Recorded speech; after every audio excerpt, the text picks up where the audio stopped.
తెలుగు రాష్ట్రాల్లో ఉష్ణోగ్రతలు మళ్లీ పడిపోతున్నాయి. గత నెల నుంచే చలి తీవ్రత విపరీతంగా మొదలైన విషయం తెలిసిందే. ఆ తర్వాత బంగాళాఖాతంలో ఏర్పడిన తుఫాను వల్ల ఏపీలోని పలు జిల్లాల్లో వర్షాలు కురిశాయి. తెలంగాణలోనూ మోస్తరు వానలు, ఆకాశం మబ్బు పట్టడం వల్ల చలి బాగా తగ్గిపోయింది. కానీ గత 2 రోజులుగా చలి మళ్లీ పెరిగింది.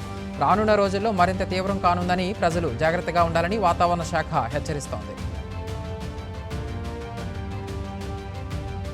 తెలంగాణ రాష్ట్ర గీతం జై జై హే తెలంగాణ, తెలంగాణ తల్లి ఫోటోను పాఠ్యపుస్తకాల్లో ముద్రించాలని ప్రభుత్వం నిర్ణయించింది. వచ్చే ఏడాది 1వ తరగతి నుంచి 10వ తరగతి టెక్స్ట్ బుక్స్లో ఇవి కనిపించనున్నాయి. ప్రస్తుత పుస్తకాల్లో ప్రతిజ్ఞతో పాటు జాతీయ గీతం, జాతీయ గేయం ఉన్నాయి. ఇక వచ్చే ఏడాది విద్యార్థులకు పాత సిలబస్సే ఉంటుందని స్కూల్ ఎడ్యుకేషన్ డైరెక్టర్ నరసింహారెడ్డి తెలిపారు. స్టాక్ మార్కెట్లు ఫ్లాట్గా ఆరంభమయ్యాయి. నిఫ్టీ 24,625 పాయింట్లు, సెన్సెక్స్ 81,536 పాయింట్ల వద్ద చెల్లిస్తున్నాయి. బ్యాంకు, ఫైనాన్స్ రంగాల్లో సెల్లింగ్ ప్రెజర్ నెలకొంది. Auto, media, reality, oil and gas షేర్లకు డిమాండ్ పెరిగింది. అల్ట్రాటెక్ 2.21% ఎగిసింది. హిందువులు సహా మైనారిటీలపై మతహింస కేసుల వివరాలను బంగ్లాదేశ్ వెల్లడించింది. ఆగస్టులో షేక్ హసీనా వెళ్లినప్పటి నుంచి 88 హింసాత్మక ఘటనలు జరిగాయంది. ఈ కేసులో 70 మందిని అరెస్టు చేసినట్లు యూనస్ ప్రెస్ సెక్రటరీ ఆలం తెలిపారు. సునమ్గంజ్, గాజీపూర్, ఇతర ప్రాంతాల దాడుల్లో అరెస్టులు కొనసాగుతాయన్నారు. కాంగ్రెస్ రాహుల్ గాంధీకి ఆమ్ ఆద్మీ పార్టీ షాక్ ఇచ్చింది. ఢిల్లీ ఎన్నికల్లో హస్తం పార్టీతో పొత్తు పెట్టుకోవడం లేదని స్పష్టం చేసింది. సొంత బలంతోనే పోరాడతామని వెల్లడించింది. ఢిల్లీ ఎన్నికల్లో కాంగ్రెస్, ఆప్ పొత్తు తుది దశకు చేరుకుంది. కాంగ్రెస్ 15, ఇండియా కూటమిలోని ఇతర పార్టీలకు 1-2, మిగిలిన వాటిలో ఆప్ పోటీ చేస్తుందని సన్నిహిత వర్గాల సమాచారం అంటూ వస్తున్న వార్తలను అరవింద్ కేజ్రీవాల్ ఖండించారు. తెలంగాణ మీడియా ప్రతినిధిపై నటుడు మోహన్ బాబు దాడి చేయడాన్ని బీజేపీ ఎంపీ రఘునందన్ రావు ఖండించారు. ఆయనను వెంటనే అరెస్టు చేయాలని డిమాండ్ చేశారు. ఎన్నో సినిమాలు నటించి అవార్డులు పొందిన వ్యక్తి నిన్న వ్యవహరించిన తీరు దారుణమని మండిపడ్డారు. మరోవైపు జర్నలిస్టుపై మోహన్ బాబు దాడిని కాంగ్రెస్ ఎమ్మెల్సీ బల్మూరి వెంకట్ కూడా తప్పుపట్టారు. ఏపీ ప్రభుత్వం కొత్త టూరిజం పాలసీని విడుదల చేసింది. వచ్చే 5 ఏళ్లలో ఆర్థిక వృద్ధి, ఉపాధి కల్పన లక్ష్యంగా కొత్త విధానం తీసుకొచ్చినట్లు ప్రభుత్వం వెల్లడించింది. పర్యాటక ప్రాజెక్టులకు సంబంధించి మౌలిక సదుపాయాలు కల్పించడమే పాలసీ ముఖ్య ఉద్దేశమంది.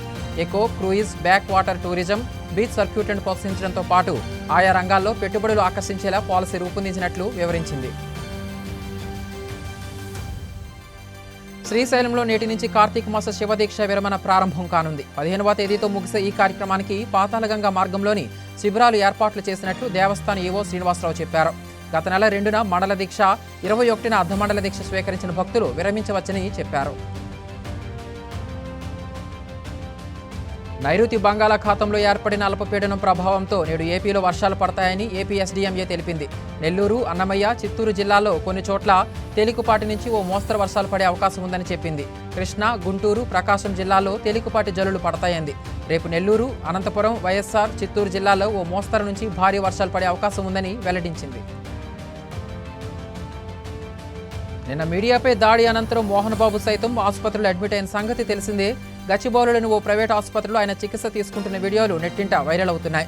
ఈ రోజు ఉదయం ఆయన తమ ఎదుట హాజరు కావాలని పహాడీ షరీఫ్ పోలీసులు నిన్న స్పష్టం చేశారు. అయితే ఆసుపత్రిలో ఉన్న నేపథ్యంలో మోహన్ బాబు వెళ్లకపోవచ్చని సమాచారం. ఏపీ సీఎం చంద్రబాబు అధ్యక్షతన రాష్ట్ర సచివాలయంలోని 2 రోజులు కలెక్టర్ల సదస్సు బుధవారం ప్రారంభమైంది. ఎన్డీఏ 6 నెలల ప్రభుత్వ పాలనలో చేపట్టిన అభివృద్ధి, సంక్షేమ పాలన, ఆర్టీజీఎస్, వినతుల పరిష్కారం, గ్రామ వార్డు సచివాలయాలు, వాట్సాప్ గవర్నెన్స్ వంటి అంశాలపై చర్చిస్తున్నారు. డిప్యూటీ సీఎం పవన్ కళ్యాణ్, ఇతర మంత్రులు సదస్సులో పాల్గొననున్నారు.